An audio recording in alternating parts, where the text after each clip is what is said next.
Gorman?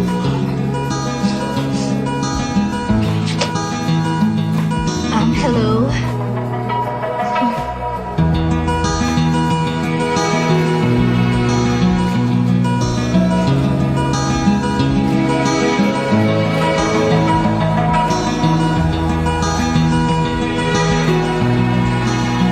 Hello? Hello? Napakaganda nila, no? Tama ka. Mahilig ka ba sa mga isda? Paborito ko sila. Oo. Matagal ko nang gusto magpunta dito. Sobrang dami nila. Napakaganda nila.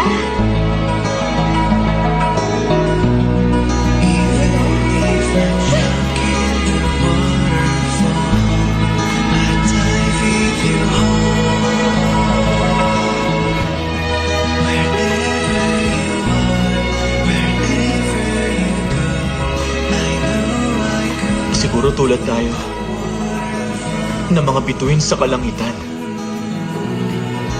Hindi by chance.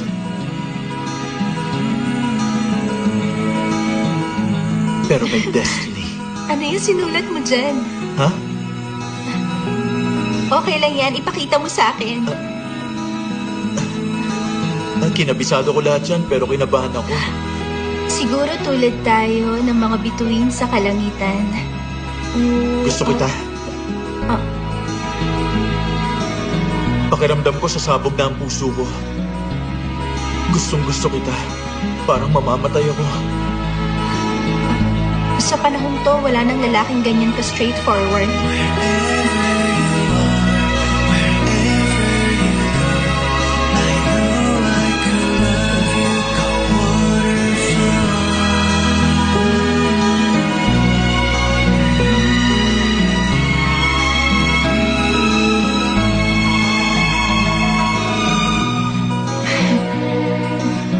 Ginagawa mong blanco ang isip ko. Hindi ko alam. Hindi ko pa ito nararamdaman dati.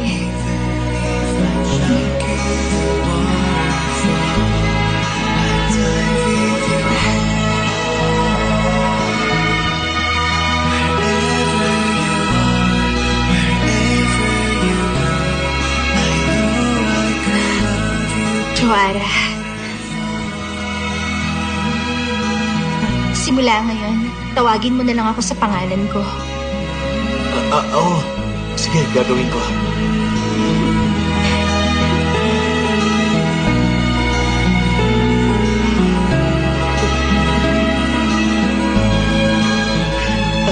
Ara.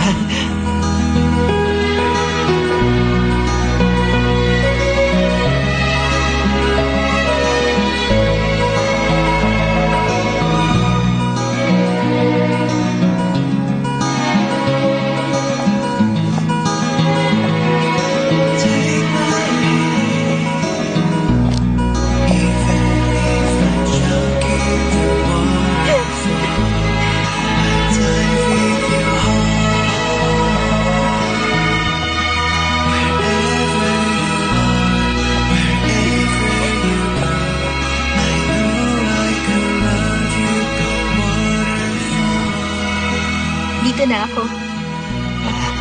Ganun ba? Pwede ka nang umuwi. Kapag nakapasok ka na.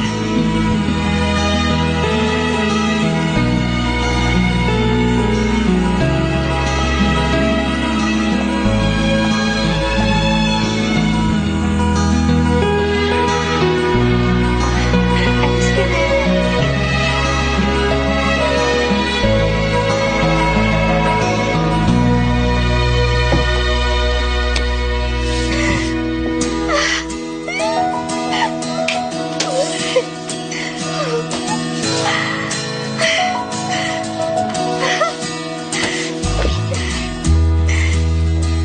Komol, naririnig mo ba ang tibok ng puso ko?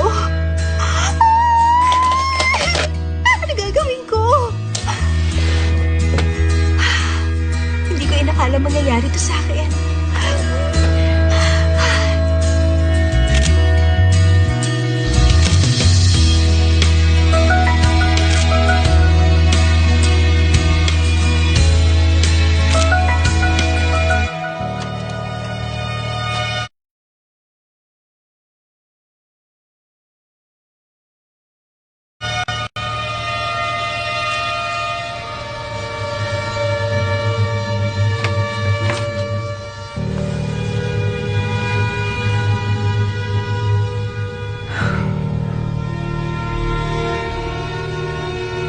Hindi pa kita nakikitang ganito.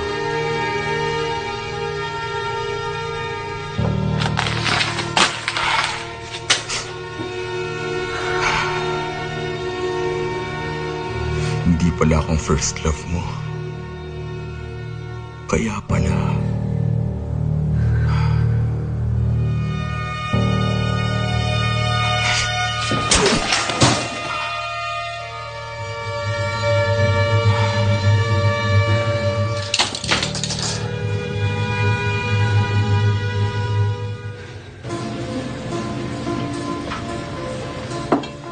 Thank you. Thank you. Mag-hello ka naman sa kanya. Hello nga pala. Hello rin. Hindi pa tayo nagkakakilala talaga. Ako nga pala si Unhi, ang soulmate lang naman ni Ara. Ganun ba? Ang dami kong narinig tungkol sa'yo. Medyo weird Bakit ka ba tumititig? Sinusubukan ko lang namang alamin kung anong nagustuhan mo sa kanya. Mayaman ba siya? Excuse me? May in-invite pala akong kaibigan. Okay lang ba yun sa inyo? Lalaki? Oo. Ang talino mo naman doon. Mabuti at naisip mo yon. Anong itsura niya? Mabuti naman siyang tao. Nakakatawa siya, tsaka mabait. Iyon na ba yun? Loyal siya, tsaka masayang kasama yun. Wala akong pakialam sa personality at ugali niya. Sa physical looks lang niya ako interested. Yung height niya dapat... Kailangan at least 180 centimeters siya. Medyo muscular. Tapos dapat makinis ang balat niya. At saka... May monolid. Tapos yung boses... Malalim. At saka body hair. Masyado naman akong honest. Pagdating sa body hair, gusto ko yung medyo mabalbon. Kasi alam mo, gustong-gusto ko kapag pwede naming i-rub yung mga balat namin sa isa't isa. Pasok ba yung kaibigan mo sa lahat ng requirements ko? Sa tingin ko, pasok naman siya sa standards mo. Excuse me lang Saan ka pupunta? Okay lang ba siya? Hindi rin ako sigurado.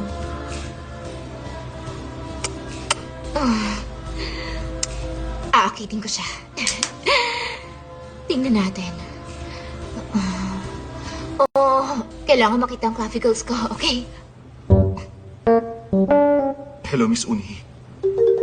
Ako nga pala si Kie Jun Il. Hello? Ha? Hindi ko napakain yung aso? Kailangan kong pakainin yung aso. Alis na ako Uni, wala ka namang aso. Maupo ka muna dito. Dapat pala kumuha ako ng aso para makatakas sa ganitong sitwasyon. Mag-ingat ka sa sinasabi mo. Kita mong itsura niya? Kahit na ba? Miss Unhi? Para kung ano-ano nang naririnig ko. Ako yun, Miss Unhi. Yes? Ako na lang. Ang magiging... Ano? Ang magiging aso mo? Hayop ka? Ano sabi mo? Sorry. Monolog lang yun. Mr. Kejunil, tingin ko, mas maganda kung kukuha na lang ako ng totoong aso. Oh. Ruff, ruff. Ruff, ruff. Ay, ano ba to? Hindi ko kaya. Pag ininom mo yan, kailangan mo akong palaki. I'm sorry. Naku, sorry. Changso. Sandali Pwede mo ba akong abutan ng tissue?